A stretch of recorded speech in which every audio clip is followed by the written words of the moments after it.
Hey everybody, welcome back to the Skeptic Fence Show, and please give a warm welcome to our guest tonight, President of American Atheists, David Silverman. David, it's an honor to have you on the show with us tonight. Thanks for And having me. you're welcome, man. And you seem to be a regular on Fox News, man. How are you enjoying that I, lately? I am enjoying it very well, and I am actually a regular on Fox News, which means I'm the first atheist on national television with a regular spot to give the atheist perspective. Which and people say, well, it's Fox News, but it's national television. It's a hostile audience that needs to get used to atheists, and we have a regular spot now alongside equal footing with the Jews the Catholics. And I love that. The show loves it. They're getting good response from it. They keep asking me back on. And I'm going to going on simply because this is how, as atheism, this is how we establish ourselves. Of course, you're going to ask the Catholics and the Jews. And of course, you're going to ask the atheists. We're much more numerous than the Jews, and we're almost as numerous as the Catholics. So, of course, we're relevant. And of course, point deserves to be heard. And Fox News is doing it. Of course, it's a little slanted. It's a little slanted, but Gretchen's doing what she can to tread the line between making sure the audience is satisfied and I still get to say what I need to say in order to energize that audience to respond and to click on their webpage, etc.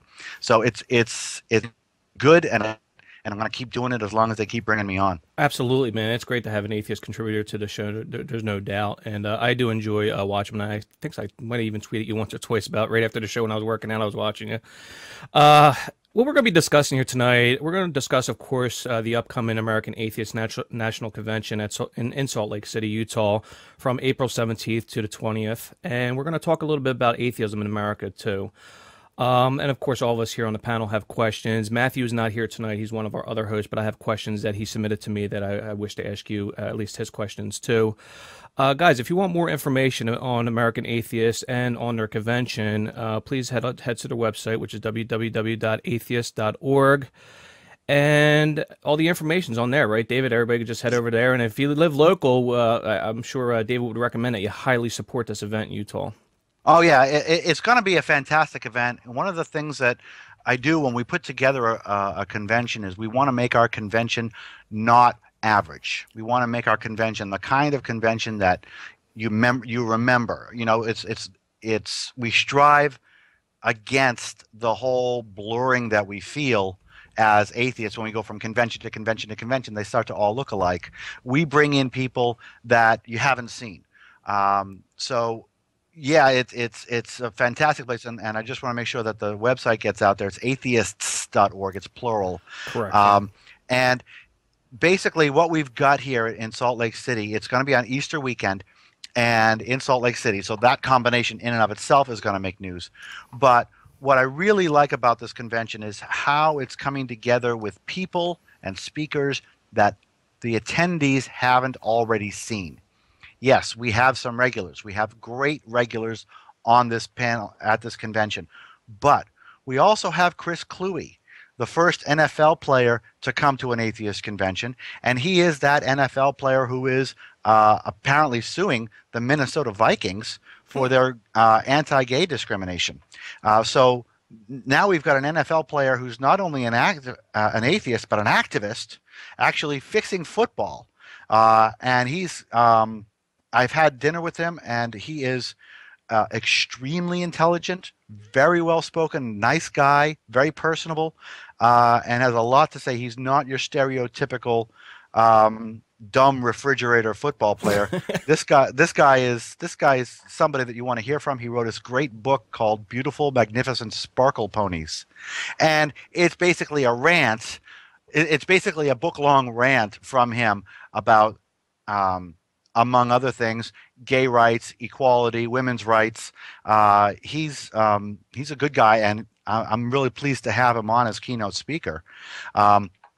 We also have the $1 million winner from Survivor Philippines, who's going to come up I'll admit it to you, I didn't watch the series, but apparently during the show, her atheism was a thing in the show, and people had to decide whether they were going to vote for the atheist or the religious person. And in the end, they voted for the atheist, and she won. That's cool. Yeah, so she's coming too. That's an interesting story. We've got the bassist from the Spin Doctors, Mark White. This is the second year in a row that we have had a bona fide rock star at our convention, which is going to be great. Last year, of course, we had J.J. French, the lead guitarist from Twisted Sister. He was great, and I think Mark is going to be equally great. And I'll tell you something, though. I'm really interested in hearing all of these speakers. I'm really excited to hear them. But I'm really, really excited to hear from a woman named Barbara Hillary. Barbara Hillary is one of those people that nobody's ever heard of, but I am convinced everybody's going to remember her. She is the oldest black woman ever to scale the North and South Poles. Oh, shit. She's 82 years old. From what I've talked to her on the phone several times, I'm pretty sure she could take me in a fight. She started scaling the North Pole at 75. And then she did the North Pole and the South Pole, and she's going to come with pictures and stories from her exploits, and I'm really excited to hear her. So we've got people that are coming to this. Reverend Barry Lynn is coming. He's pretty few and far between as far as atheist conventions are concerned. We've got some really fantastic speakers, and I think we're going to have truly an experience that most people are not going to forget, and that's the big point. I remember back in ancient history, I think it was 2007, when Atheist Alliance International had the Four Horsemen Convention. This is before the breakup when Margaret Downey was running it. And the Four Horsemen Convention had Dawkins, Hitchens, Harris, and Dennett all at the same convention. And I went to that, and I loved it. I was enthralled by it. I ate it up. And that's what I want people to do at our conventions. That's the convention that I benchmark all of our conventions. Can I beat that convention? And I think in my own mind, we have beaten that convention, and this convention is designed to beat it. Now, beyond all that, we're going to have fun, right? Because that's what conventions are for.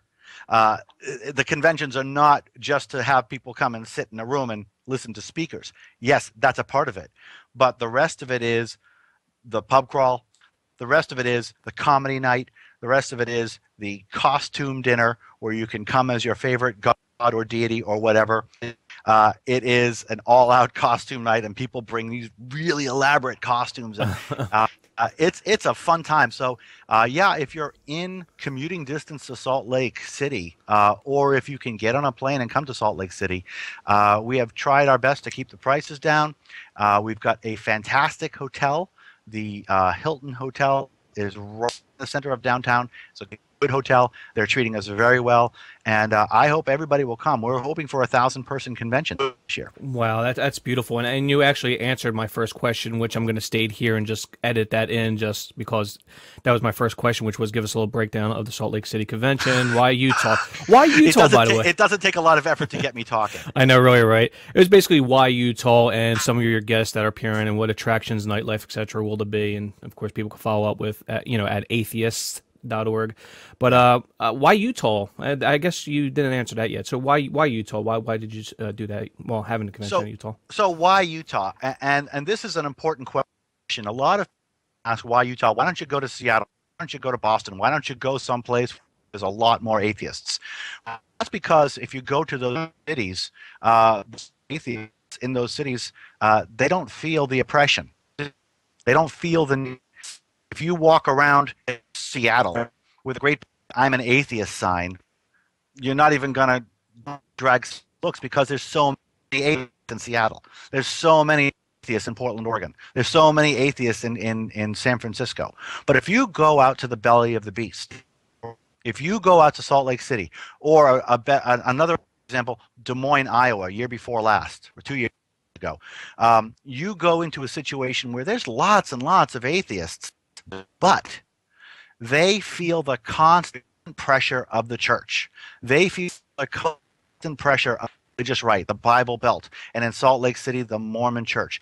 They're not atheists who are accepted in their society. They're atheists who are oppressed by their society. They're atheists who are in the closet so much that it makes them hurt. And getting them into a situation where they can meet other atheists, possibly for the first time ever, we're going to provide a service to them that we simply could not provide in an area where such a service isn't needed. And the other thing, I want to look at Des Moines and look at Huntsville. Okay, these are two belly of the beast conventions that we've had in the past few years. Des Moines and Huntsville. We went in, we put up billboards, we attracted hundreds of locals to the convention. What did those hundreds of locals do? First of all, they walked into a room filled with atheists for the first time in their lives. They felt part of it for the first time. What did they do? They joined the local groups. That's the important thing. When we walked into Huntsville, we walked into the North Alabama Free Thought Association, a struggling atheist organization, and the end of the weekend, they doubled their size.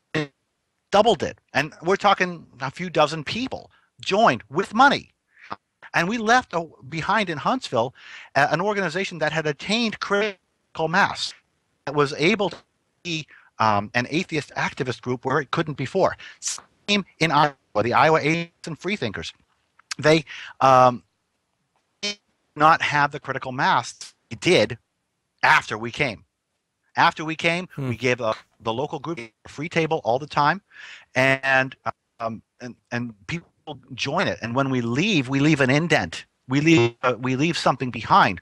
We leave a more powerful, stronger atheist community, so that when people come to an American Atheist Convention, it's not just about having a good time. It's about leaving behind something that will last, exactly, and blossom, and become a force, become a face of atheism in Salt Lake City. There's a face of atheism in Salt Lake City right now, but nobody knows about it because the Utah atheists and the Salt Lake Valley atheists, which have just merged, they don't have the strength in their numbers. But if I bring in another 50 or 100 new, energized, dues-paying atheists, well, now we've left behind an organization that has money, that has a face, that can generate their own billboards, that can make their own noise, and become activists and stuff. Yeah, and that's that's a big part of the big picture here. These conventions are there for multiple purposes. Of course, they're here to raise money for American atheists, but otherwise, they are here to make a dent and to push this country forward little by little, but positively every single time. I agree 100% with you. 100% with that sentiment. Definitely, that statement was perfect. And just so people realize that it's almost 2/3 of Utah residents are Mormon. So, well, and what's a Mormon? And what's a Mormon? Exactly. Okay? Because is a Mormon an atheist who still calls himself Mormon? Because there's a lot of those there. There's a lot of former Mormons. You're 100% right. Yep. They're atheists.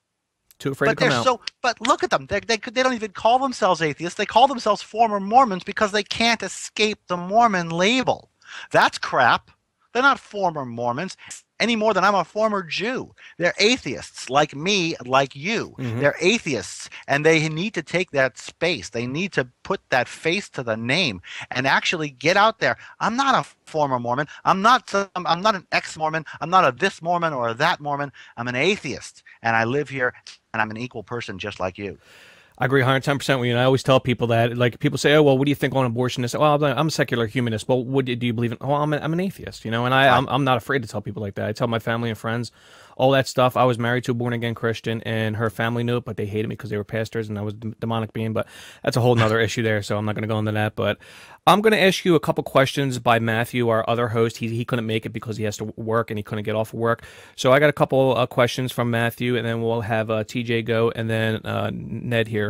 Okay. Matthew's first question is, how do you hope that non-believers would interpret the way you represent atheism in your public appearances? How do I hope non-believers would interpret it? Yes. I hope that non-believers will understand, first of all, that the atheist movement is broad. The number one thing that we have to get through to the atheists who are closeted, well, the number one thing is that they're not alone. That's number one. Okay? Atheists are out there. We are allowed to speak our minds. We are allowed to say the truth, and we are allowed and permitted ethically. We should speak the truth. Um, there are some atheists out there who don't like the way I speak. That's okay, because this movement is broad. And something that has to be said, something that has to be done, is that the breadth of the movement has to be conveyed. This side and that side, the humanist side, the secular humanist side. No, we're not going to agree on the intricacies of how we present ourselves, but we do agree on 99% of the stuff. I mean, if you take the person that is most opposite to me in the atheist movement, he or she is still a good guy in the gender neutral sense, and still an ally. So the first thing that we have to get across is that the movement is broad. First thing we have to get across is that the movement is here. The second thing we have to get across is that the movement is broad. My job is to get that first point across. The movement is here. We are here. We are right. We are proud, and we are honest. And that is the point that I drive. And I think what atheists need to think about that is, first of all, do they like the way I'm saying it, and do they agree with what I'm saying? That's two different things. They might agree with what I'm saying and not like the way I'm saying it, in which case they got to go over to the humanist side, perhaps. And that's up to the humanists to really trumpet that. And that's why people on the humanist side of the movement are doing a great job at doing that. But in the meantime, we have to get the message out in the first place. And the way you do that is with honesty, biting honesty. Even if the theists don't like it, even if the theists get offended, they have to hear the news, and we have to get our message out. And the data that I have shows that the firebrand atheism that is being pushed by myself and American atheists is working dramatically well. If you look at the usage of the word atheist over the past several years, once Dave Silverman took control of American atheists, it goes up. And it goes up in time with all of our usage, all of our firebrand atheist stuff. So there's no question in my mind that we're being effective and that we're having a real, strong, positive influence on the country as an organization, as a segment of the movement. What has to happen is the whole segment, the whole movement has to be visible for us to be fully effective. And I think that's happening very well. I totally agree with you on that sentiment. The reason why is that you'll see, a lot of the fundamentalists out there, a lot of the speakers out there when it comes to Christianity, they say, well, we're offended by your speech. We're offended by your freedom of speech. And we're offended, but when we bring up that they're violating, the First Amendment to the U.S. Constitution when it comes to law, politics, or even education, it's not okay to offend them. Then we hear the uproar. Oh my God, atheists attacking the Christians. And it's an uproar, and we're just trying to defend or uphold the U.S. Constitution, and they're offended by it, and we're the bad guys. We look like the bad guys, but when they're really arrogant towards us, oh, we're supposed to accept it. Society accepts it. Oh yeah, get those atheists, and it's just something we have to combat. And I think there's a way to do about it. Some people do it, in a nice way, a nice gesture. Some people are just really get really pissed off, like me and Coctopus when we make, or me and TJ when we make our videos. It's the idea of be tolerant of my intolerance, and respect me when I disrespect you.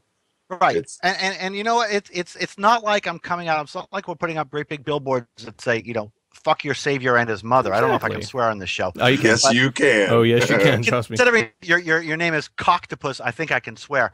So it's not like I'm saying fuck your savior and his mother. We're saying you don't need Christ and Christmas to have a wonderful holiday. We're saying religion is a myth. Religion is a lie. And of course, like our current billboard, a Hail Mary only works in football.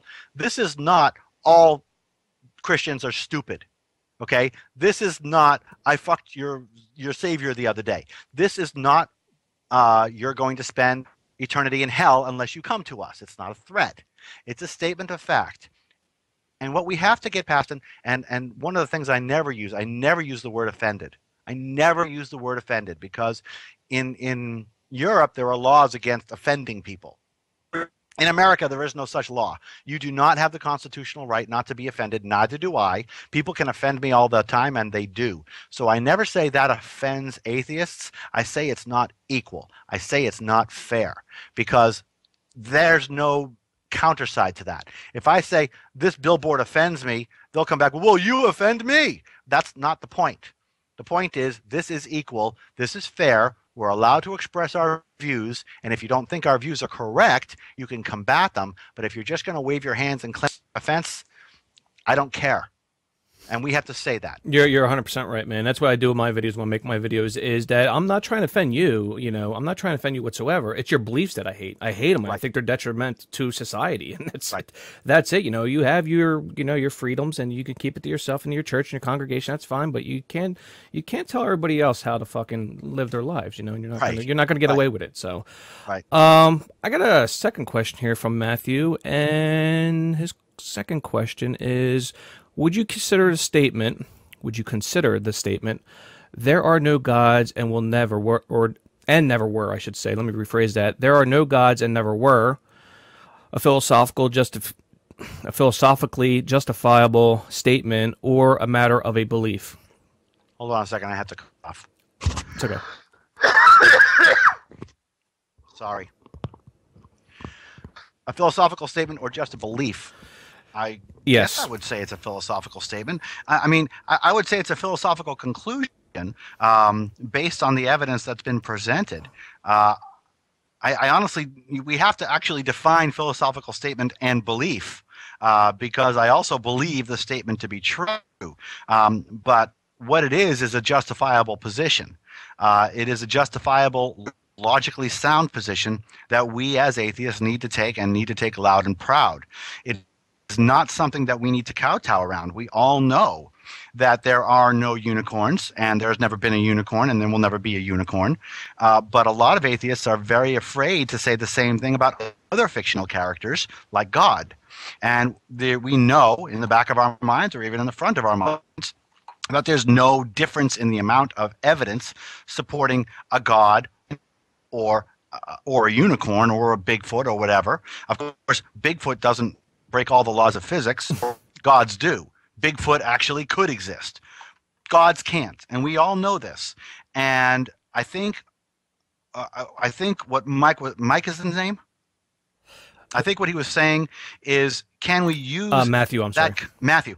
I think what he's asking is, can we actually justify logically an assertion that is definite when we don't have all the information? I think that's what he means, yes. And I think that's where he's going for. And the answer is absolutely yes, because we do that for other things, and we don't have all the information. In other words, I've got here in my hand what really looks like a coffee cup lid, okay? It looks like a coffee cup lid. I can't prove beyond any doubt that it's not the immortal ruler of the universe cleverly disguised as a coffee cup lid. I can't prove it. I can test this and test this. I can rip it apart and throw it away and do all sorts of things to it, but it may still be God just testing my resolve. Can't prove it. It's ridiculous. I just made it up. But even if I say I just made it up, that doesn't prove 100% sure that that coffee cup is not the ruler of the universe. So where do we draw the line? And I think A.C. Grayling put it very well in his book, The God Argument, a fantastic book, by the way. And he calls it a vanishingly small argument that God exists, a vanishingly small possibility that God exists. And myself, I'm a math person, or at least I was once upon a time.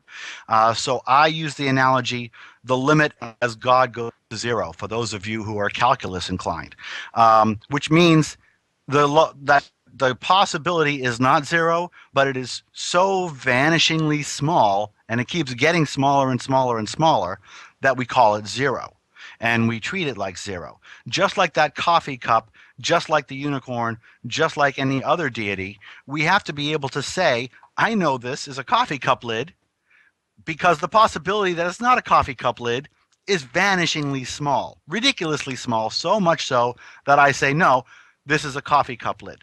And God is a myth. We know this. And we don't have to have all the knowledge of the universe to say, well, there's probably no God, just as I wouldn't pick up that coffee cup lid and say, well, this is probably not God, or this is probably not Santa Claus, disguised as a coffee cup lid. Can't prove it wrong. Don't know everything in the universe, but that doesn't mean the word no doesn't have meaning. The word know has meaning, K-N-O-W, has meaning that we know things to the extent where we are sure. Not no to the means extent. no. No means no. No means Sorry. no.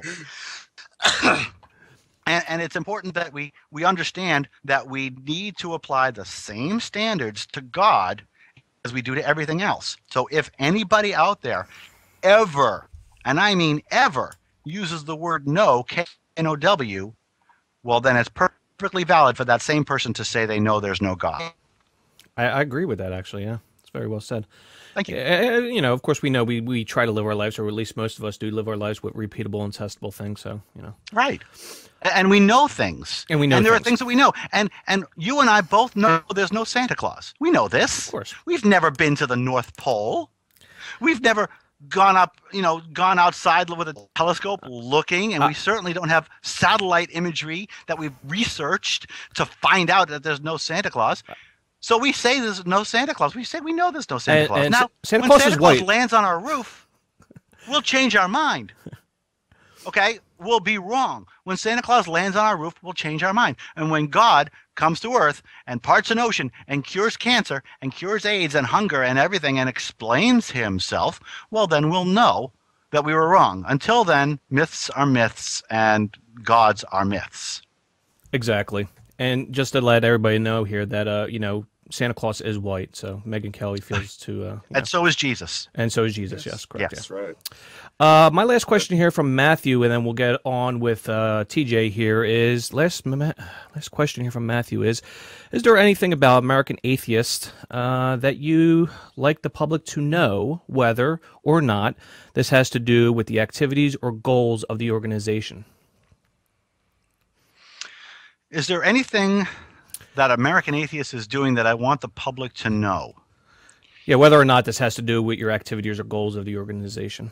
Well, I'm pretty open of what American Atheists is doing. You know, we're doing a lot behind the scenes. We've got a big announcement that we're going to be making at the Salt Lake City Convention that's hopefully going to really impact the movement. We're doing the billboard that's happening now, but really, I think what people need to understand is that American Atheist does not position itself as the spokesperson of all atheists. We are the spokesperson of our market segment, and our market segment, our movement segment rather, is the Firebrand Atheist movement. I think the people who are listening to us need to know that it's not necessary to put one side of the movement against another. I'm not interested in that. We don't do any infighting. We don't have any wars with other organizations, and not that other organizations do, but we don't have any clashes. We are a market segment. We are a movement segment, and I believe we are one of, if not the most important movement segments out there, because we're the ones who are making it easier for the other guys. If you want the analogy, you've got Martin Luther King would have been an extremist without Malcolm X. But Malcolm X became the extremist, and he made Martin Luther King look normal. And this is something that American Atheists is doing partially by design and partially because it's true. We are taking on that role. And because of the fact that we are blazing this trail, the humanist side is blossoming. And I think that the movement on the whole benefits from the whole movement, if that makes sense. And I think that's the message that I'd like to give out. If you don't agree with the American Atheist message, that's fine. Go to the AHA. They're good people too. Shout out to Roy Speckert. Good guy, a smart guy, nice guy. Maybe a little too nice for my taste, but that's okay. You know, it's a matter of diversity. It's a matter of breadth, and it's a matter of all of us pointing our guns outside the movement and making sure that we have each other's backs. I agree 110%. And to be honest with you, that's something I've been doing recently in the YouTube community. Well, not recently, probably in the last 6 months, talking to people about their certain infighting. But at least with you, we had Sean Faircloth on the show for Secularity USA 2 weeks ago. He was on our show. and he discussed that, which is there shouldn't be any infighting. We should stick together, even though somebody might have a different, I guess you could say, different way of going it when it comes to atheism, more of extreme view, more of a kinder approach. But we have to stick together. Certain people like certain things. You know, some people might like. Not saying you're extremist or anything like that, but there's militant atheists out there on extreme view, like a Cult of Dusty, where they do hit the people, they do target the people, and some people don't like that. But do I still respect him for what he does when it comes to, say, an atheist movement? Of course I do. Of course I do, because he comes out with some good shit, you know, some good videos that we need to support. You know, some people get pissed off because you're not going to agree with everything everybody has to say. You're never going to do it. It's never going to happen. You're not going to agree with everything anybody has to say. Exactly. I mean, and that's okay. That's exactly good. Because every little bit, every blogger out there, every person who is taking a niche in this movement, any person who's taking a niche in this movement has the ability to bring in other people who are part of that niche. So if somebody comes out and says, well, you know, David Silverman is you know, I'm a hardline, I want to, you know, religion needs to die, that's a David Silverman person. And if somebody is more of a kumbaya person, go somewhere else. But there's no wrong answer. It's just a matter of understanding the fact that we're a broad movement, and because we're atheists, the only thing holding us together is atheism. That's the only thing we have in common. Yeah. And that means we have to be accepting of the fact that we're broad, that we're going to disagree. That's a good thing. Everybody has their place. Everybody has their role, within reason, of course. You know, the haters have no place as far as I'm concerned. But everybody else who is striving for a positive atheist voice, you know, they're allies, and they should be treated as such. Yep. And that means they should be treated as such by everybody in the movement. You know, when somebody comes out with a tweet that can be interpreted one way or another way, I see a lot of atheists seemingly going out of their way to interpret it the wrong way, so that person can be isolated and need to explain himself and be defensive, when we really should be saying, okay, you know, if those words if those words had been said by a religious nut, I would have interpreted them that way. But because they were said by an ally, at least I'm going to say, hey, would you mind clarifying that statement before coming out and attacking it? And that's the benefit of the doubt that allies need to give each other.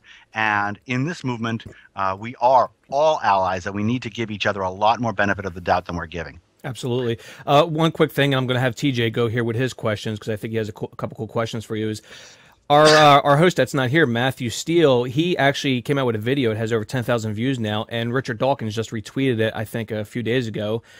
And it was more of a sarcasm, satire sort of video, because he is an atheist.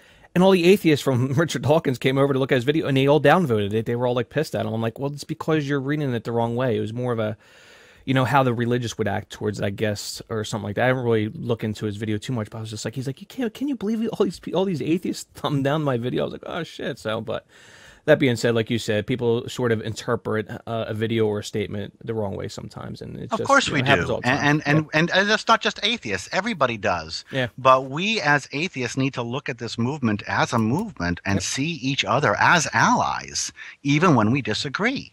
I mean, a good example. I mean, look at Chris Stedman. Okay, Chris Stedman is so soft, so nice, so kumbaya gooey.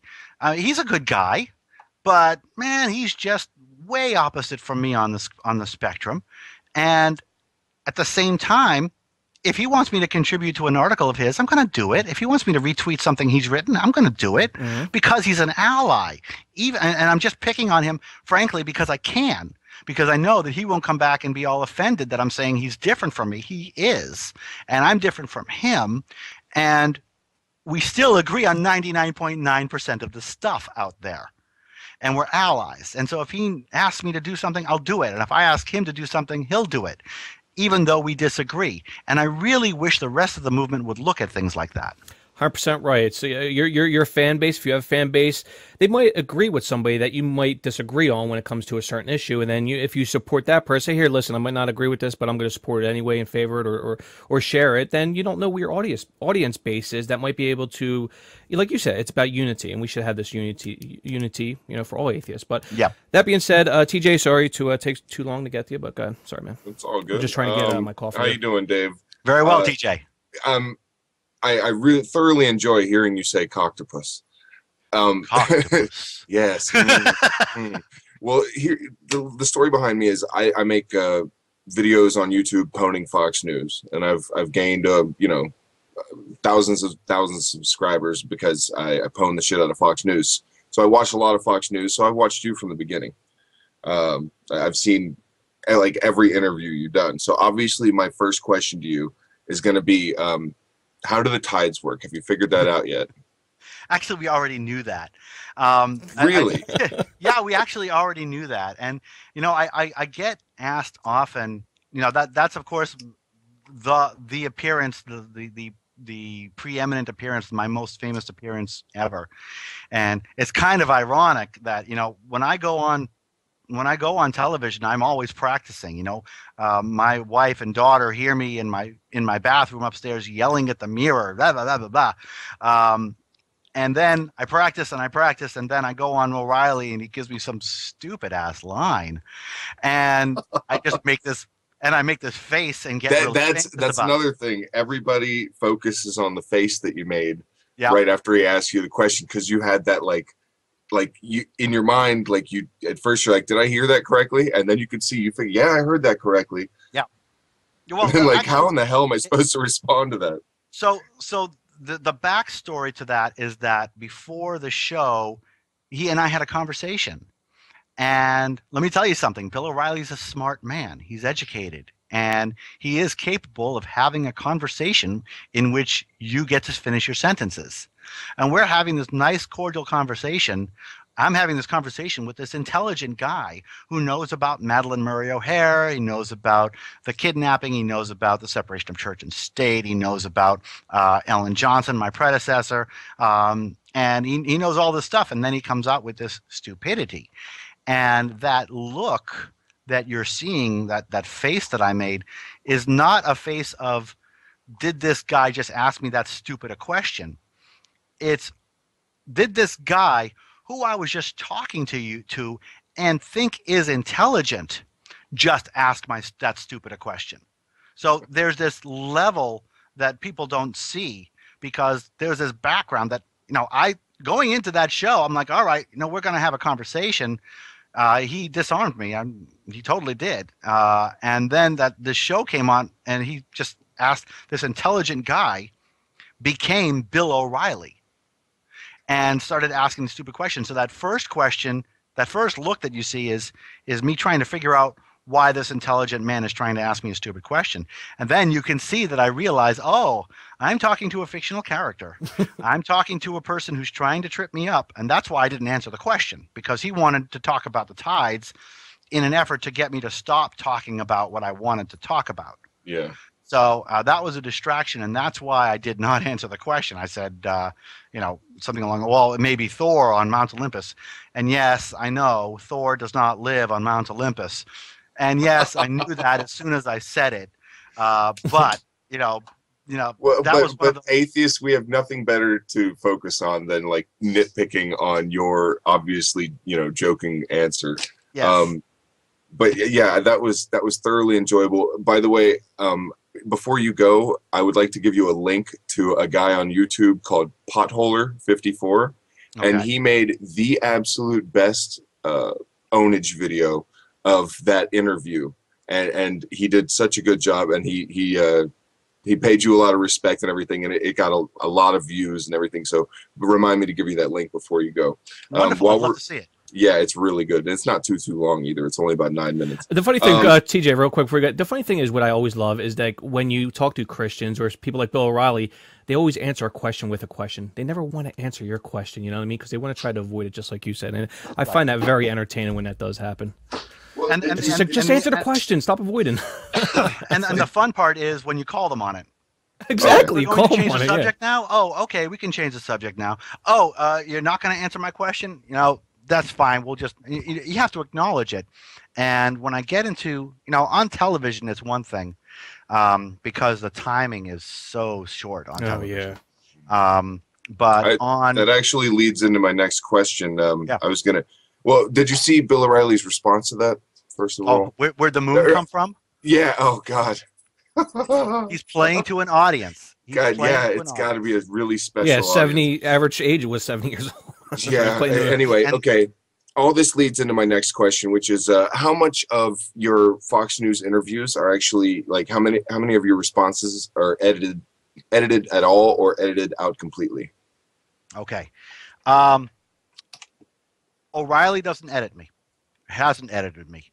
Hannity edits me a little. There is a lot of editing in the Huckabee show, and I was pretty unhappy about that. I did one appearance on Huckabee, and he edited quite a bit. And there's one appearance. It's on YouTube. It's called David Silverman Against Everybody at Fox. It's basically me against 4 people, and and that video cuts short. And what you don't see at the end of that video is a really, you know, a drilling that I gave Alex McFarland on that show. And they cut that off, and they're not publishing that part of the clip. And I'm really sad about that because it was epic. And It's I gotta did this, suck to put out like a really good argument and it's under their control whether it gets shown to anybody. and you know that's part of it, you know. And I don't want to expose myself too much. You know, any exposure is good as long as it's decent exposure. As long as, you know, I'm not completely mutilated, and nobody has completely mutilated anything that I've said. What they have done is taken out some good parts, Yeah. and I find that to be very insulting. I find that to be very reassuring. Okay, if they have to take out the good stuff, they're afraid. Oh yeah. Okay, and I love their fear. I feed on their fear. When they take that stuff out, I get really angry, and then I sit back and say, ha, I got them really good. I got them so scared that they cut it out and won't show their audience. And That's awesome. you should remember those points and then, you know, just line them up. Well, line up all the points that now, they're scared of. Nobody does it. Nobody has edited me in a long time. The Gretchen Carlson show is live, but when it's taped, I do go in and I do record the show for my own purposes. But they haven't edited me. I think Sean Hannity edited 1 or 2 sentences, but he kept in some good parts, which I was pretty happy with. So yeah, there's some editing, but not on the big shows, except on Huckabee. All right. Speaking of Gretchen Carlson and you're showing up on her show, I've got to ask, who smells better, Bill Donahue or Gretchen Carlson? Well, I'm not going to say anything about how Gretchen Carlson smells. She just looks like she smells bad. Maybe that's just my opinion. No. I'm just kidding. She's another one of these people that is highly educated, but plays a pretty dumb role. But man, is she convincing. She is. She's skilled and talented at what she does. She is better at her job than, say, a Stuart Varney, who or some other people who really are just trying to be like other people. Gretchen is knowledgeable. She is sighted. She is slanted, and I don't believe she pretends otherwise. But she is skilled at what she does, and I think she's getting to like me. I think she's getting to understand our point, and I think that's why I keep going on. I think, sorry, I think she is underrated, frankly, and I really hope that. Well, they did just give her own show. They did give her own show, and I'm happy about that. You're definitely getting a lot more airtime because of that. You've been doing a lot of interviews with them, and Yeah, every week. How about Donahue? Is he a real life ass? Yeah. Yeah, I believe Yeah, it. I believe that too, man. The way his demeanor is. I totally believe it. He's a real life ass. Now, I will say that, and I'll also say he's not universally a bad person. He is a businessman. He is playing to his audience, and he says things that he knows will get play, just as I do. But his opinion is deliberately ignorant, and I think he hides truth, and I think he clouds truth deliberately because he doesn't want real truth to be known. He does a lot of the answering questions with questions part. He does a lot of the not letting me answer my question and never answering my question. And he does that because his argument is fundamentally flawed and he knows it. So I believe that he does not mean everything that he says. I'm not inside his brain, but I don't think he believes everything that he says. And at the same time, I think he's doing a job and playing a role. And yeah, he's not the nicest person out there, but he's certainly not the rudest either. Oh yeah, I can believe that. I think he's part of the clergy project, man. To be honest with you, he's just being a dick because he has to do what he does every day. Well, yeah. Well, but I mean, you have to realize that people like Donahue probably do just as much against what their organization as they do for it. I'm almost the same way. I'm really rude and I'm confrontational and my videos are abrasive and I tear into people with no concern and and I probably do a lot of harm, I guess, for people that are not atheists that see me and they think, oh, well, this guy's a real douchebag. And they're right. But I'm not trying to be a spokesperson. Donahue is trying to be a spokesperson. And I've got to think that he does just as much harm as he does good, if not more harm than good. Anyway, I don't think he scratches the surface compared to the Pope himself, at least Benedict. And I think, remember, Donahue's organization is not the Vatican. Donahue's organization is the Catholic League. Yeah. It's its own nonprofit organization and Bill's the president. I think he does very well for his organization in that he brings a lot of visibility to it. He is the most negative side of the of Catholicism in this country. He is, in my opinion, the worst side, the worst thing that Catholicism has really to offer from an organizational standpoint, not from a pedophilia standpoint. But, sorry, pedophilia is not funny. I just couldn't help laughing there. Sorry. But I think I think there's a lot of similarity, as much as I hate to say it, between Donahue and myself, in that we have a very similar market segment and we have a very similar attitude toward that market segment. So, yeah, I mean, what I'm saying is that everything that I can say about him, he can say about me, and that doesn't make me happy. Mm-hmm. Yeah, yeah, true. All right, well, I've got one more question, but I just wanted to thank you very much. I've been following you, especially on Fox News, for quite some time, and I'm actually pretty honored to get the chance to ask you a few questions. And I will put that link to that awesome video you've got to watch, and also to my YouTube channel in case you wanted to watch, because I've covered almost every one of your damn interviews. Oh, I've seen some of your videos, Octopus. Oh, really? Oh, yeah. That's awesome. That's really awesome. And thank you so much for your support. I really appreciate it. No, you're a good guy, man. All right, so I'll leave you with my last question here, and that is, what is the most annoying argument that you frequently have to deal with from theists? I feel it in my heart.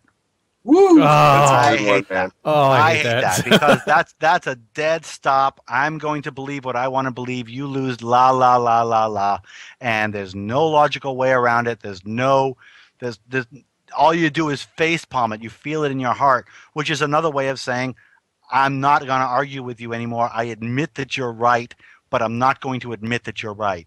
And I think it's lame, and it's the exact same thing that anybody can say, but it is the most annoying thing when people say, "Oh, it's true to me." It's because they don't know what the word true is. And the reason they don't know what the word true is because they've been indoctrinated and brainwashed by this lie to think that it's truth. So truth is relative. Oh, it's true to you, but not true to him. No, there's no invisible man in the sky. That simply ain't true. They claim and it's absolute not true truth to anyone. and it's so frustrating when you get this wall of, well, I think it, therefore it must be true, and therefore you can't combat it. Therefore, if you attack it, you're attacking me. It's very effective to the listener at shutting down the logic. Yeah, and they internalize that faith. Yeah. They internalize that belief in that faith, and then they take offense to it when you question it or ask them to question it. All right, man, awesome answers. This was really enjoyable for me. I'm going to pass you off to Ned, Negation of P. I'm sure he's got some. He's a smart guy. I'm sure he's got some really good questions for you as well, man. So thanks, Dave. Thank you, TJ. He's our researcher guy, so thanks, TJ. Stick around, TJ, because we need you on here so the screen caps don't get messed up. Yeah, and thanks for putting me on the spot here and telling them I'm intelligent, because now I've got to live up to that. That's right. I can edit that out, maybe. I don't like editing, but and again, I know I told you earlier, but I'm really honored to talk to you, and I really appreciate the work you're doing, because it definitely does help. Thank you. In fact, that bleeds into my first question. There are a few atheists out there, and people listening, you know who I'm talking to, that we've got into a debate that, not really a debate, just discussions. And they're saying that, if you look at what the way the numbers are trending and how most of the rest of the world is, religion is pretty much phasing itself out. So why do we need to keep doing this? Why are you, going to such lengths when it looks like it's inevitable anyway? Aha. Well, pardon me. Why are we doing it if religion seems to be dying on its own? Because religion is dying on its own because of us. Religion is dying because of the communications that we are giving. We have an obligation to kill religion. We have the obligation to ourselves, to our country, and to our fellow person to kill religion dead. And Sun Tzu put it very, very well. Destroy thine enemies. Do not let them regather. The religion has a tremendous amount of power. It has a tremendous, an obscene amount of money. And all we have is the truth. Yes, atheists have a monopoly on truth, but that's our only weapon. They have many, many more, and they're not going to go down without a fight. It's a matter of time before religion dies. But I think sooner is a lot better than later. And I would like to see my daughter raise children in a country that is done evolving rather than still evolving. And I think that the humanist perspective, the humanist thing to do, is to destroy religion utterly and mercilessly, because that we're here to help, and religion is not. And I've said a few times that one of the things that we can see when we look at the arguments, when we listen to the debates, we see the honesty coming out of us, and we see the dishonesty coming out of them. If they were honest, if they were right, we would change our minds. If they had a reasonable argument, we'd know about it. We don't, because there isn't one, because it's a lie. And we have to treat it as a lie, a malicious lie, a money-grubbing lie that hurts people en masse. The fact that people are realizing it slowly does not mean we should sit back and let it take its time. Great. I mean, that actually mirrors a lot of what I say. And that's because you're right. Well, exactly. It's nice to be righted. As far as, kind of to expand on that a little bit, you touched on your daughter, and I mean, everyone that watches the show pretty much knows that, I don't appear on screen and don't really give away too many details. And that's one of the main reasons, is I'm worried about, because of where I live and because of the community that has I've literally heard things that would put my daughter at risk, and not so much, I don't think, from a physical standpoint, but I mean, she's very young, and I just don't think that I know specifically. There's a couple of friends that their parents would not let them play anymore, and I guess that you're a huge advocate of coming out, so to Yep. speak, coming out of the closet. Yep. And I kind of wanted to touch on a couple of things here. Is number one, if you do have someone coming out, what do you think as far as the community and friends and loved ones? What have you seen is the most effective way to do it? And on the flip side of that, if you're in a position that I feel I'm in, to where you can't, what do you think, but you still want to be an advocate, what do you think that the best approach is, where you can still stay hidden, so to speak, but still help the movement? Okay. What advice would you give to those kind of people? Hold on just a second. Yeah. You're hitting it too hard, Dave. I know. Man, this winter's kicking my ass. Okay, so you asked a loaded question there. So from the first perspective, let me talk about coming out to your friends and family. Okay. Coming out to your friends and family should be done piecemeal. Find your allies first, and then come out piece by piece. One of the things that I strongly say is that people are happier when they're out of the closet. That's a pretty big statement to say, and it's not universally true. But when you're in the closet, you're lying to people. And you're lying to your friends, and you're lying to your family. And they love you, but they don't really love you. They love their vision of you. And their vision of you is false, which means they love a pretend person. They love a fictional person. So coming out of the closet enables them to love you. It also enables them to do something which I see very often, which is family and friends actually stepping up, not stepping away. I have heard countless times, and this is not universal. I don't want to say this is universal, but countless times people have said, I got up my gumption, I told my mom that I was an atheist, and she still loves me, even though I didn't think she would. Or even better, she agrees with me. That happens far more often than people would expect. Because of the work of American Atheists and the rest of the atheist movement, we are getting rid of that horrible stigma. We are getting rid of that wall. But the atheists perceive the Christians as being worse than they are in many cases. A lot of times, the anticipated result is not the result that they get. The result that they get is far more accepting. Now, if you're coming out to your family, come out with a friend. Get your sister, get your brother, somebody who agrees with you, an aunt, an uncle, somebody who agrees with you. Go there first, and then approach your family together and say, hey, you've raised a great person. You've raised a strong person. You've raised a person who thinks for themselves. You're a good parent. I hope someday that I can be as good a parent as you were, because you've raised a person like me who has the courage to think outside the box, who did the research and has come to the conclusion that there is no God and that I'm not going to go to church anymore. And I want to thank you, my parents, for being such great parents as raising me so strong and so independent. And I think if you put it that way, the parents like it better. And, some parents are going to get upset, stereotypically. Some parents are going to get very upset. And frankly, fuck them. I mean, you have to take a fuck them approach. If your father or mother is going to disown you because you are who you are, it's time to let them and get out of that closet. And by and large, the people who have done that are happier people, as far as I know. Now, as far as the community at large, yeah, Ned, you got to come out of the closet. If you're going to help this movement, yes, you can do what you're doing right now and stay closeted, but you're not helping nearly as many people staying in the closet as you would if you came out.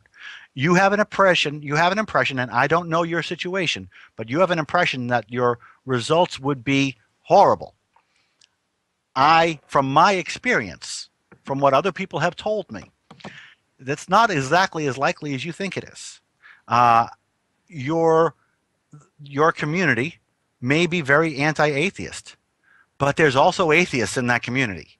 There are other atheists in that community, and they're just as closeted as you are, and they're just as afraid as you are. And you coming out, even if you take some heat, will make it easier for them to come out. What I might suggest is that you come out with others. Start a local group. Yep. Start a meetup in your local area that's just for atheists. Meetup.com is great for that. I just went to my first dinner. And it's great. First atheist dinner. Yep. And it's wonderful, especially if you can find 2 or 3 or 4 people, so that you can have a basis of friends from which to choose from, or better, on whom to lean when the few of your friends that follow the stereotype drop you because you've come out as an atheist. You'll have other friends to replace them. And as far as those friends who drop you because you're an atheist, fuck them. These are people that don't need to be in your life. Now, I say this, and I know full well that some people depend on their community for support, financial support. Some people literally feel, specifically if they're in like real estate or something like that, that they would lose a chunk of business and maybe their entire livelihood if they came out of the closet. Well, you guys have to wait. You should wait until somebody else comes out.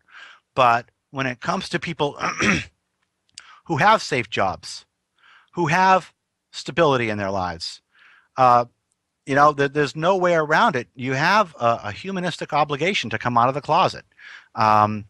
Progress is made with sacrifice. I have made sacrifices, and the more people that make those sacrifices, the less people in the future will have to make those sacrifices. And it's got to be up to you as an individual, and I'm not shaming you at all for staying in the closet because I don't know your individual situation. But I would say that there is no substitute for coming out of the closet. And there is no substitute for being an outed atheist with the atheist word, not a free thinker, not a humanist. There's no substitute for putting a face to the word to your community and lessening the impact for future atheists down the road. So, you know, I can't stray from that. It's what I truly believe. I know it's not probably what a lot of people wanted to hear, but the fact of the matter is the time in our lives when we can sit behind closed doors is over. The time in our lives when I'm afraid of the Christians is enough to keep us closeted is over. It's now time for the Christians to deal with us. It's now time for us to come out and take our place. I agree. I agree with, you know, everything you've said there. The only thing that, and if you could just clarify a little bit, you know, the thing that worries me more than anything is not, you know, like I've said a million times, is that, you know, if it was just me and my wife, we would have been out and, you know, on the streets pretty much protesting. Right. But what I'm worried about is the impact on my kids. Can you kind of speak to that a little bit? Because that's Sure. what keeps me where I am.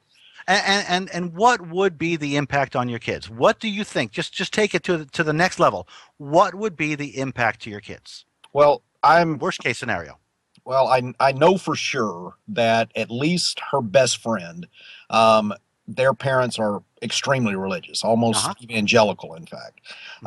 And her mother is let's say the organizer of one of my daughter's favorite activities.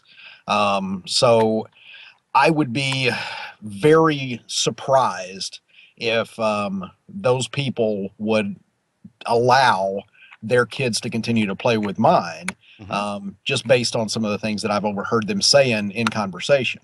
Okay. So let's say, I'm sorry, keep going. No, and that's the main thing is I don't want her, you know, the way that I've decided to raise my kids is basically doing the, almost agnostic approach to where, look, I want you to go find the information. I want you to go bring it. And, you know, like I've told everybody that I debate with that, look, if God's real, I want to know it. And, you know, if my daughter says, well, I think God's real, I'm going to say, look, fine. Maybe you're the one who shows me that God is real. So, you know, where I don't think that's ever going to happen.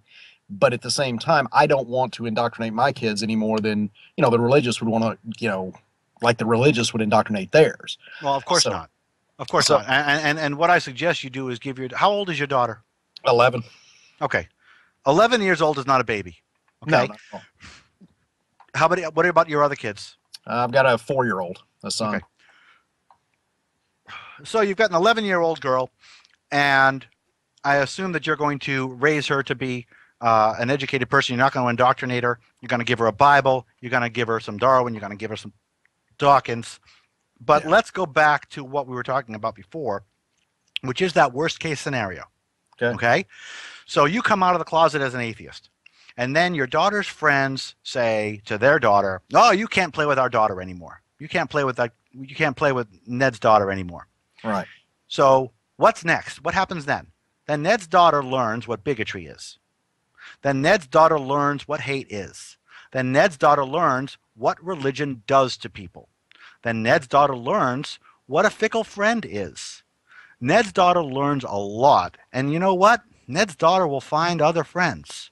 What Ned could do is call the mother and say, "Hey, let's try and set some ground rules so our kids can play, because maybe I don't want your kid playing with my kid, and maybe you don't want my kid playing with your kid, but they like each other.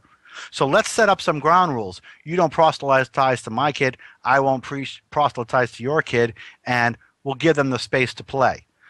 She may be reasonable. She may be. If not, the worst case scenario is that your daughter learns a very real, very good lesson for an 11-year-old to learn, that bigotry is real and bigotry is stupid. And it's not a bad thing. No. My daughter is 16 now. We have never obviously been closeted. She has never been closeted. She has never been quiet. She's always been an atheist, not because of indoctrination, but because it just never stuck with her, just like it never stuck with me. She has faced bigotry, and she learned what it is, and she moved on. And frankly, I think the protection that you're shielding her, it's not worth it. You're staying in the closet so that she doesn't get her feelings hurt, from which she will recover in moments at the worst case scenario. Yeah, she'll have some awkward, and what will she learn? She'll learn what bigotry is, and she'll learn how it feels, and she won't be a purveyor of bigotry in the future because she knows it. And your son will also learn. Your son will be very cognizant of the fact that people don't like him because dad's an atheist. And you know what? He'll learn too, and he'll find other friends. And those friends will have a positive influence on society, because they'll say, "Oh, atheists aren't so bad. My friend's an atheist." And that'll envelop back around to those theists and help affect your society. So I would submit to you, Ned, that your worst case scenario ain't so bad, and that you're paying a very dear price for it. Yeah, I mean, I've got to admit, man, you've made some very, very strong points there. Yeah, you did, man, actually, yeah. You know, I definitely have a lot to think about on that end. And, you know, if my wife isn't here right now, but I'm definitely going to replay all of this. And I'll put it this way. If we do, you know, if I do start appearing on camera within the next week or so, I'll give you all the credit, because it was specifically your argument right there that has definitely got me thinking in a different way. So I want to thank you a lot for that. You're welcome, and thank you very much for allowing me the opportunity. If Ned is not a good-looking guy, and now we've got to stare at some ugly guy, I'm blaming you. Hey, listen, I'm one of very few people. That you guarantee you're going to get an ugly, old, fat, bald guy. No, I'm one of very few that's ever seen Ned's face. So many years ago. So well, how was it? Oh, he's a good-looking guy, man. He's all right, man. Oh, yeah. When we used to do live shows many years ago, he used to sit in his backyard, right in front of the stream there, and you used to hear the train and the birds and shit in the background. They were fun times. Ned, you got any more questions? Or are you good? Yeah, I got a couple more real quick. Yeah, real quick. Let me add here real quick that what David was saying about people getting together in your local community. Take advantage of meetup.com. Please do so, and do a search in your area, zip code, and just write atheist. That's all you got to do. And it's a really great place. It's really taken off, meetup.com. And this is where I gathered and met a few people. It was 6 people there, and we had a really good time. Even if it's 3 or 4 people, I think this is a way for you to get out of the closet, basically incognito, to get out with a couple people, say, "Hey, how you doing?" And just get to know people in your community, and maybe they'll help you. Is it better than cockmingle.com? Oh, here we go. We create Talkmingle.com. yeah, we created a website. That's a real website.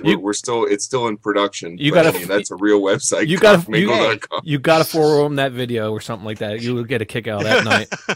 The vision of little penises walking around and going to dinner just it's not what you think. It's not what you think what it would be, but it's funny. It's a play on Christian Mingle. Christian Mingle, obviously. yeah. You know, a lot of atheist videos that have monetization on YouTube, they get that Christian Mingle ad before, and it's pretty entertaining. Yeah. Go ahead, Ned. Yeah. I'm sorry. Sorry. No problem. Kind of going back to more, I guess, the purpose you're on. One of the things I've heard you say in the past quite a bit, and the main thing is, I mean, I like what you're saying. I think that it kind of goes over the head of a lot of people. And what I'm talking about is you say that Christianity goes beyond lying, and it goes to the point of spreading ignorance. Could you kind of expand on that and clarify what you're meaning and why you feel that the spreading of ignorance is so much worse than just the lying? Well, okay. So, and this is where the insidious nature comes in. This is where, when people say, well, religion doesn't hurt anything. Well, this is where religion is actually hurting this country really a lot. I mean, 40% of this country doesn't believe in the scientific fact of evolution. They actually believe an invisible man in the sky created everything 6,000 years ago. So that's what Christianity believes, but what does it do to spread ignorance? Well, look at the Creation Museum. Okay, look at the efforts in Texas in the textbooks for the Texas textbooks. You're looking at places where Christianity is coming in, where it has been proven wrong, and trying to eliminate those facts from the knowledge base of this country. For instance, Genesis 1:1. In the beginning, God created heaven and earth. The earth was waste and void, darkness was upon the face of the deep, the Spirit of God moved upon the face of the waters, and God said, let there be light. Genesis 1:1 specifically says, earth came before light. That's wrong. We could prove it. But that kind of science is considered anti-Christian. When we say that, it's considered anti-Christian, hostile to Christian, and so they try to stop science. When we say, well, we can prove the descent of man from other animals. We can prove that. Well, we can. We can prove it beyond the shadow of a doubt. But that disproves Adam and Eve. That disproves the talking snake, the tree of knowledge of good and evil. It disproves the expulsion from Eden, and therefore it disproves original sin. It disproves the need for the Savior.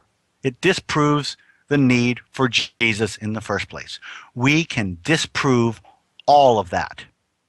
And the response from Christianity is not, okay, we were wrong. The response is, take that out of science. Don't teach our kids that. Pull our kids out and teach them mythology instead. We know things, and that knowledge is being covered up deliberately with malice by the Christian right, by Christianity. And that's how Christianity hurts this country. There's a whole lot of ignorance in this country that doesn't need to be there. That's the direct result of Christian influence in our society. And that's one of the reasons that it's for our country that we need to fix it. I mean, that firebrand atheism needs to come out for the benefit of our country, because our country is suffering under Christianity. Our country is getting dumber. I shouldn't say dumber, less educated under Christianity. Other countries, they're pulling ahead. They're pulling ahead fast. Their children are going to laugh at our children, because their children are going to know the difference between science and mythology, and our children don't, as a direct result of Christian influence on our schools and on our politics. And it's embarrassing, but it's also extremely harmful, and we have to call it out for that. And that's where the dumbing down of America comes in. We're not just talking about the man in the sky exists. That's the lie. We're talking about the man in the sky exists. We have evidence to prove chunks of what I say wrong. You can't learn that, because then you'll realize that my man in the sky is a myth. That's the harm, the active harm that comes from religion to our society on the whole. And that's the dumbing down of America that religion gives us. Great point. This is correct. Yeah, you can see that reflected in, all of the STEM Stem cell education. research. Exactly. I mean, well, everything across the board, any science and technology, mathematics, all of that we are nowhere close to number one at all. Right. We're 20, 30th on the list, which is It's embarrassing. Yeah, exactly. It's embarrassing that it's one thing, but it's worse than that, because we're gonna lose. We're losing so much. We're seeing all of our jobs go elsewhere. Why? Because we're not as well educated as they are. It's not that Asians are smarter than Americans. It's that their education system is much better than our education system, because they teach reality and we cover it up for politically correct reasons, because we don't want to offend religion by proving it wrong with our flimsy knowledge.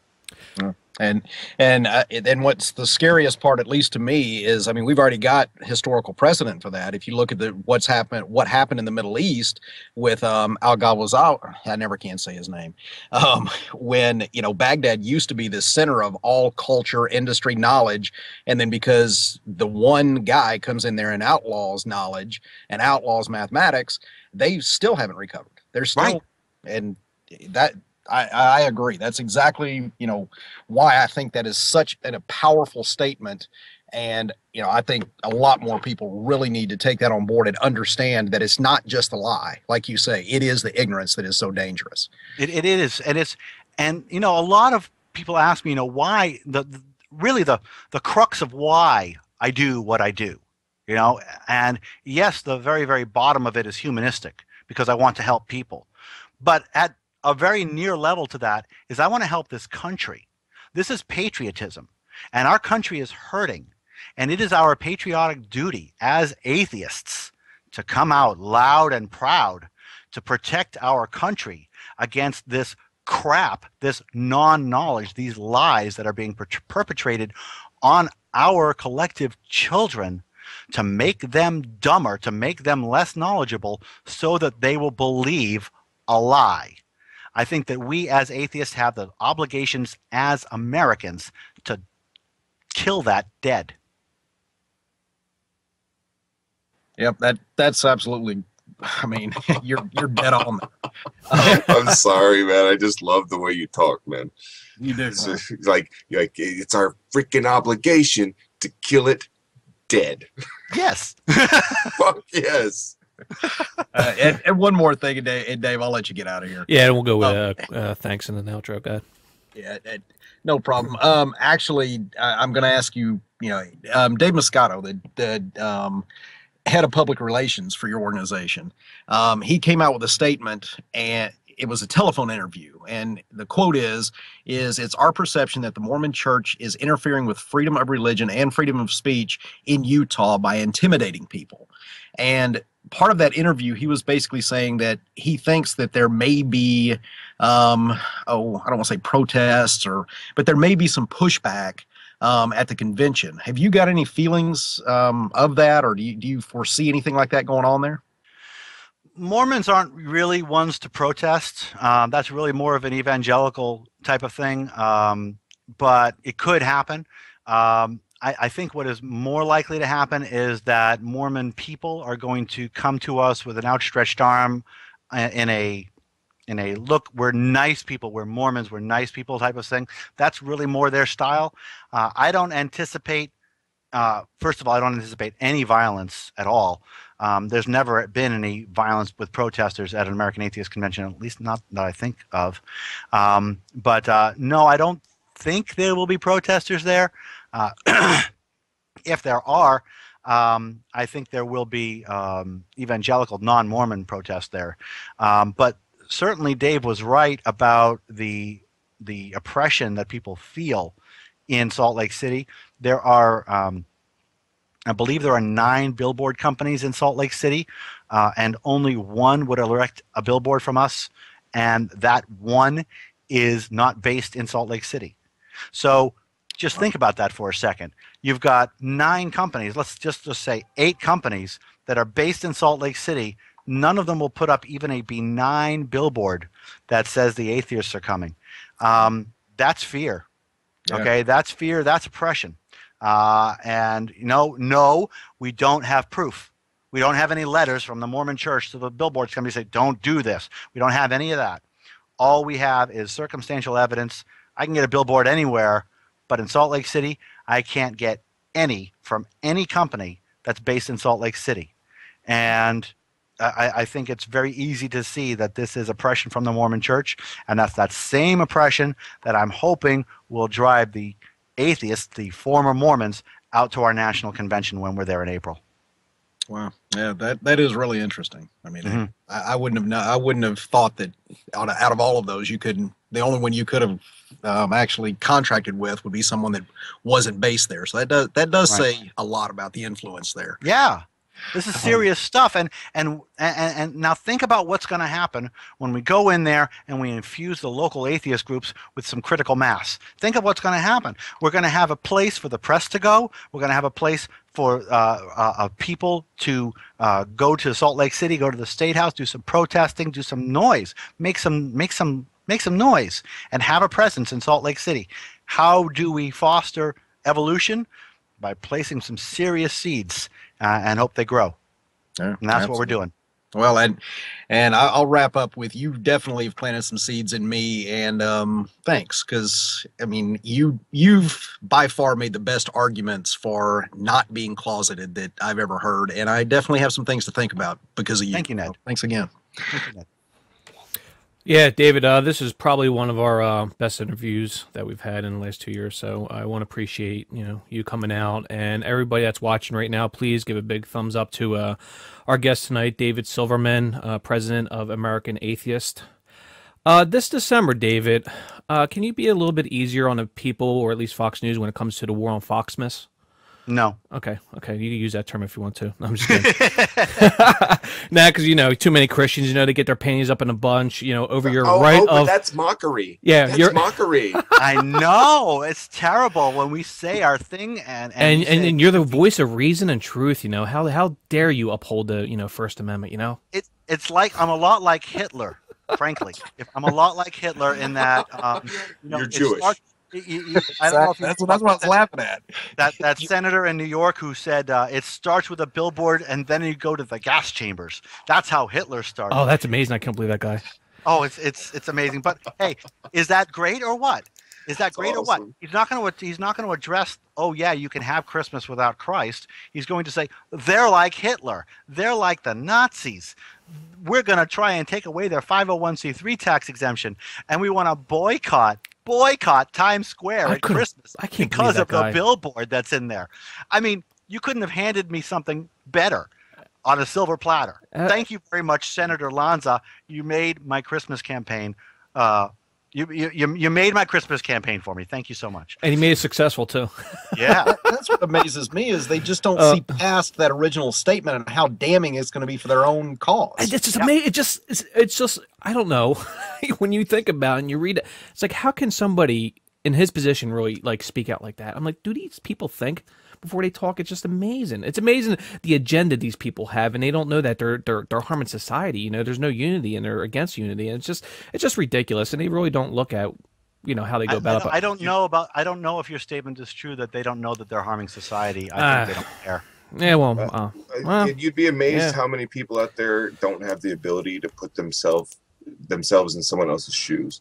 They have the inability to look at their own arguments and beliefs critically, and you would just be amazed, because I know smart people that they've taken it too far, they believe in the Illuminati, and then I also know smart people that just don't think about it hard enough, and they take the face value argument, and then they're like, good enough for me, and they won't let anyone touch them. And I think that's really it's really harmful. Yeah, you're doing a good job, Dave. Hopefully making people think twice, because that's really that's the seed right there. That's the seed. Exactly. If you're not willing to think twice about your own beliefs, and and that this goes for me. I often catch myself using arguments that I'm like, man, if someone else used this argument, I would look down on them. And so I have to, tell myself, remember not to use those shitty arguments next time. Mm-hmm. Right. We have to keep ourselves to our own standards. Practice what you preach, ironically. That's right. And to close it out here, like Coctopus just said, you're definitely making a big difference here. And of course, here at the Skeptic Defense Show, we do support it. Guys, if you want more info on David or American Atheists, please visit their website at www.atheists.org, which is the S at the end. And you can find out more information on the 2014 National Convention from April 14th to the 20th, 2014. And all the information's on there. And David, if I do decide to go, maybe I'll hit you up maybe for an all-access pass, press pass or something like that, if you could do that. Could happen. That'd be awesome. It could happen. Okay. But from one New Jersey to another, thank you, David, for your time. We do appreciate it. And hopefully we would like to have you on the show again. We would love that. So I'll hit you up next time. Sounds great. Thanks for having me on the David. show. Thanks to all three of you for your great questions. And I really appreciate your support. Awesome. Thanks, David. Take care. Take care, everybody. Yeah. Bye. Bye. Well, that was good, huh? That was great. Are you guys there? Can you guys hear me, or did I end the call with everybody here? No. I hope you got that fucking link. God damn it.